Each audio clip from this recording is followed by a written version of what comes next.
안녕하십니까. 여러분 치료의 진심인 진재통의원 이종진 원장입니다.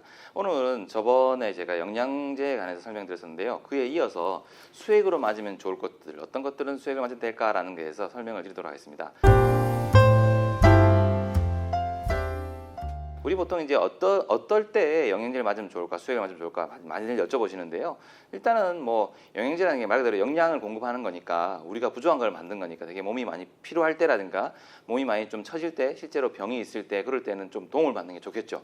먹는 거로는 실제로 우리 소화기관을 거치고 대사 과정을 거쳐서 흡수되기 때문에 시간이 꽤 걸리고 실제로 우리가 먹는 거에서 들어오는 게 많지는 않아요.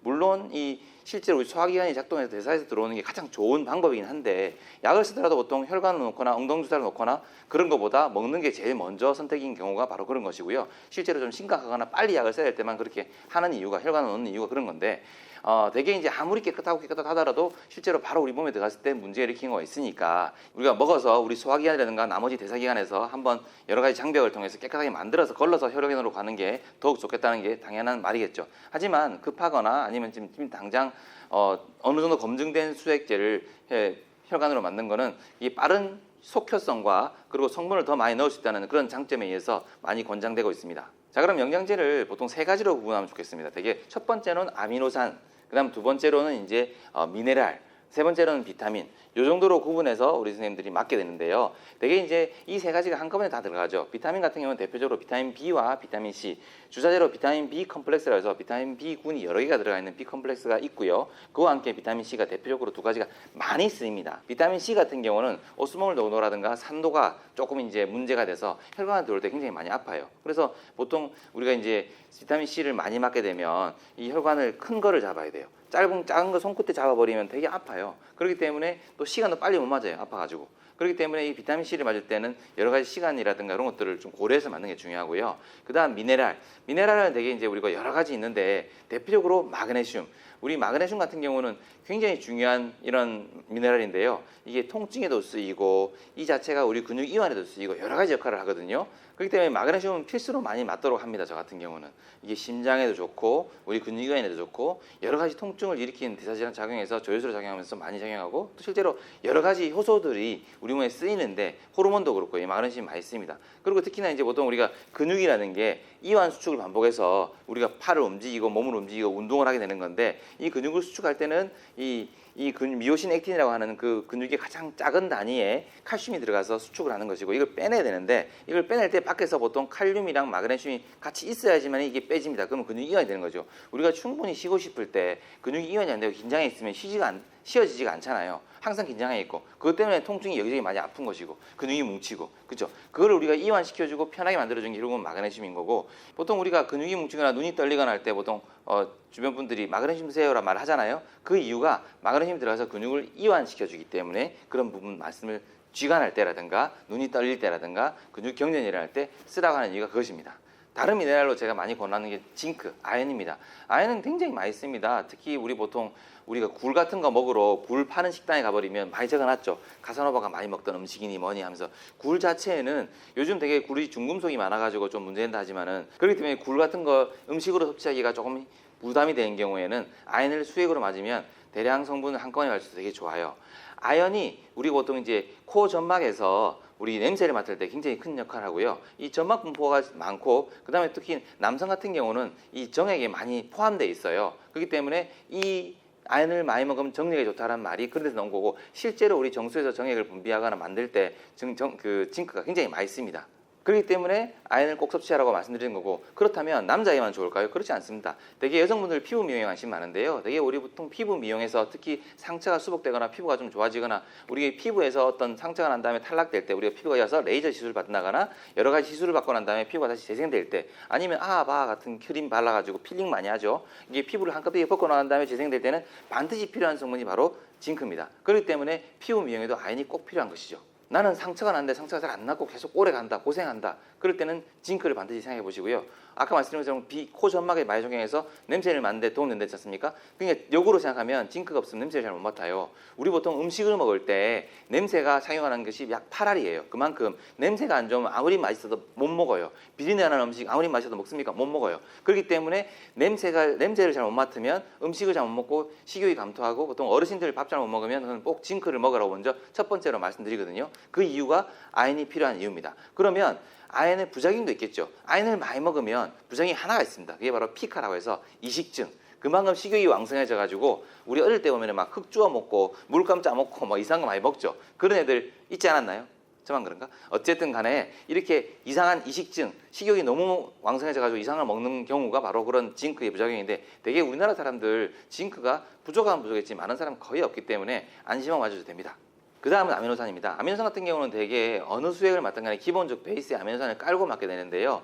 우리 보통 이제 아미노산 중에 대표적인 게 뭐 발린, 이소리신, 유신 이런 것들은 되게 근육을 만들어주는 기본적인 아미노산이고요. 보통 심장에 작용해가지고 심근을 우리 잘 작용하게 하는 것이 아르기닌, 되게 대사에서 근육을 에너지 주는 것이 카르니틴. 어쨌든 이렇게 다양한 아미노산들이 여러 가지 작동을 합니다. 따라서 구분해서 맞을 필요가 있는데, 그렇다고 해서 이분한테 필요한 게 아르기닌이다, 이분한테 필요한 게 카르니틴이다, 뭐 이렇게 딱 단정지어 말하기는 힘들고요. 그 환자한테 증상들이라는 여러 가지 정보를 취합해서 의사가 권하게 되는 것이죠. 여러분 유황오리 많이 드시죠? 예, 유황오리 뭐 암에 좋다, 이게 좋다, 저게 좋다 말 많이 하는데, 그 유황오리 또한 우리 몸에 먹는 황을 넣는 건데, 이 먹는 황은 이게 시스테인이나 아미노산으로 흡수가 돼요. 그러니까 이 시스테인도 되게 중요한 게, 이 시스테인이 우리 몸에 들어와 버리면 시스테인, 글라이신, 글루타메이트 요 세 개가 합쳐져 가지고 뭐가 되느냐? 우리 몸에서 글루타치온이 됩니다. 우리 보통 배옥 주사 들어보셨죠? 비온제 주사, 아이 주사 똑같은 말이거든요. 그거 맞고 하얘졌다, 피부가 좋다. 그 실제로는 이 글루타치온이라는 것이 간에도 좋고 여러 가지 활성산소를 없애는 중요한 작용을 하지만, 이 자체가 멜라닌 합성을 저하하기 때문에 이 멜라닌 합성이 저해돼 버리면 멜라닌이 적어지니까 피부가 맑아지고 하얘지겠죠. 검은 피부가 맑아지는 그 이유가 부가적인 효과인 것이고, 실제로는 되게 우리 몸에 좋은 영양제인 거죠. 그래서 저는 되게 글루타치온을 많이들 권합니다. 근데 글루타치온 같은 경우도 결국은 아까 말씀드렸던 그런 시스테인이라는 이 황이 들어와야지, 나머지 글루타메이트나 글라이신은 의외로 많이 있거든요, 우리 몸에. 그렇기 때문에 이 유황오리를 먹거나 하면 그런 아미노산이 흡수되면서 좋아지는 이유가 그런 겁니다. 그만큼 여러 가지 이런 아미노산들을 흡수함으로 해서 몸이 건강해질 수 있는 것이죠. 따라서 그 환자 계기가 어떤 질환이 있고 어떻게 아프고 어떻게 피곤한지 따라서 그런 것들을 같이 포함해서 드리게 됩니다. 자, 그럼 여러분들 병원에 가서 수액 치료할 때 마늘 주사니, 감초 주사니, 태반 주사니 막 여러 가지 얘기를 들으면서 어느 게 좋을까? 실제로 다 좋아요. 그렇다고 그걸 다 맞아야 될까요? 너무 많죠. 배부르겠다, 그죠? 자, 그러면 한 가지씩 말해보면은, 먼저 마늘 주사 같은 경우는 이게 간에 좋다 말하는데, 술 먹고 난 다음에 맞으라 말하죠. 이거는 비타민 B1입니다. 맞고 난 다음에 코에서 냄새가 살짝 마늘 냄새가 난다고 해서 마늘 주사라 말하는 것이고, 실제로 성분은 비타민 B1 티아민이고요. 이거 실제로 우리가 간에 좀 도움이 되긴 하는데, 실제로 간 요소를 많이 만들고 간에서 해독을 하는 데 도움되는 거는 아까 말씀드린 글루타치온이 훨씬 더 좋습니다. 따라서 그런 건 좀 감별해 맞을 필요가 있고요. 그다음에 비타민 B3인 나야신 요즘 주사가 나와서 많이들 맞고 있었는데, 거기 좀 비용이 좀 비싼데, 나야신 비타민 B3가 수하기가 너무 힘들었기 때문에 비타민 B3 주사를 못 만들었어요. 그러다 보니 이게 최근에 나오면서 비싸지는 건데, 이걸 맞으면 살짝 우리 말초혈관이 확장되면서 살짝 몸이 열이 올라오거든요. 물론 그게 좋은 거긴 하지만 말초혈관 확장을 시켜주고, 이 비타민 B3가 들어오면서 나야신에 의해서 콜레스테롤 대사를 이게 되게 작용을 해가지고, 콜레스테롤 높은 사람들은 고지혈증 약, 이게 보통 스타틴이라는 약이거든요. 되게 좋은 약이긴 하지만 이게 우리 몸에서 콜레스테롤 전변 과정을 끊어버림으로 해서 콜레스테롤이 안 나오긴 하지만, 그 과정에서 나와야 할 코엔자임 Q10 같은 중요한 것들이 안 나와서 스타틴을 먹을 때, 고지혈증 약을 먹을 때 꼭 코엔자임 Q10을 먹으라고 말씀드리는 이유가 그런 것이고, 이걸 안 먹어버리면 되게 많이 퍼지고 지치고 힘든 이유가 그런 겁니다. 그럴 때 나는 그 약을 안 먹고 콜레스테롤 관리를 할래. 그럴 때 쓸 수 있는 게 비타민 B3 나야신인데, 대신 좀 비용이 좀 비싸죠. 그런 사람들한테 권하게 되는 것이고요. 그 다음 또 다른 감초 주사? 감초 주사는 되게 이제 우리 보통 알러지, 면역 문제가 있을 때, 알러지 많은 분들 감초 주사 맞으면 도움이 많이 됐습니다.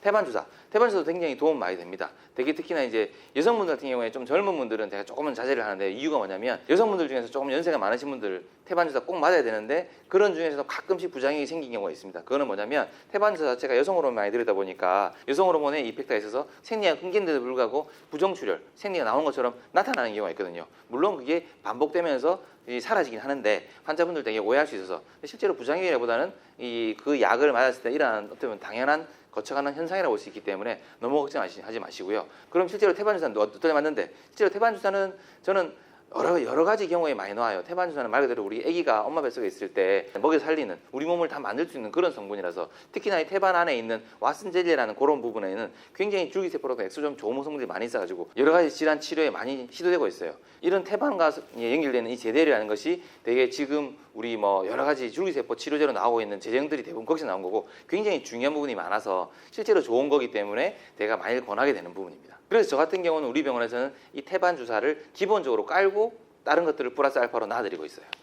그만큼 좀 비싸긴 하지만 환자를 위해서 하면 치료의 진심이기 때문에 반드시 쓰고 있고요. 그 다음에 또 몇 가지 말씀드린다면 신데렐라 주사, 그 다음에 백옥 주사 많이 관심 있죠. 피부가 좋아지니까. 백옥 주사는 아까 말씀드린 글루타치온이고요. 이 백옥 주사와 이 알파 라이포익 애시드라는 성분을 말하는 신데렐라 주사. 이 신데렐라 주사, 이 글루타치온 백옥 주사는 굉장히 유용해서 좋은 항산화제입니다. 그래서 되게 많이 써요. 이 두 가지의 가장 큰 공통점 두 개는 하나는 굉장히 항산화력이 좋아서 우리 몸에 굉장히 좋다는 거. 나머지 하나는 이 BBB라고 하는 뇌혈관 장벽을 통과해요. 무슨 말이냐면 뇌로 직접 가서 작용하기 때문에 우리가 어떤 신경계통에 문제가 있어도 도움이 많이 받는 거죠. 파킨슨 질환 있는 분들한테 이 백옥주사, 글루타치온을 놔드리면 이 걸음걸이가 들려지고 되게 증상이 확 좋아집니다. 근데 문제는 뭐냐면 이게 혈중 농도가 오래 유지되지 않고 우리 간에서 만들어지긴 하지만 소량만 만들어지기 때문에 맞지 않으면 또 원래로 돌아가요. 하지만 이게 좀 비용적인 부분이 조금 감안할 수 있다 그러면 이 파킨슨 환자한테는 저는 글루타치온을 꼭 맞으라고 많이 권하고 있습니다. 그리고 되게 ADHD 같은 이런 좀 문제가 있는 소아들한테 어머님들 보면 애들한테 주사 놓을 때 되게 걱정하시잖아요. 이게 문제이지 않을까. 근데 글루타치온은 좋으면 좋아하지 나쁘진 않거든요. 그렇기 때문에 그 애들의 정신과적인 문제라든가 집중이 안 되는 문제라든가 이런 부분이 있을 때 글루타치온 놓으면 되게 BBB를 발 통과해서 작용하기 때문에 굉장히 여러 가지 좋은 작용을 합니다. 증상이 많이 개선돼요. 자, 그럼 알파 라이포 애시드, 요거는 신데렐라 주사라 그러죠. 신데렐라 주사가 왜 살이 빠지냐 그러냐면 실제로 살이 빠진다기보다는 열을 만들어 가지고 당 대사를 높여 가지고 실제로 당을 빨리빨리 분해시켜 버리면 우리 몸에서 당이 안 쌓이니까 살이 안 찌겠죠.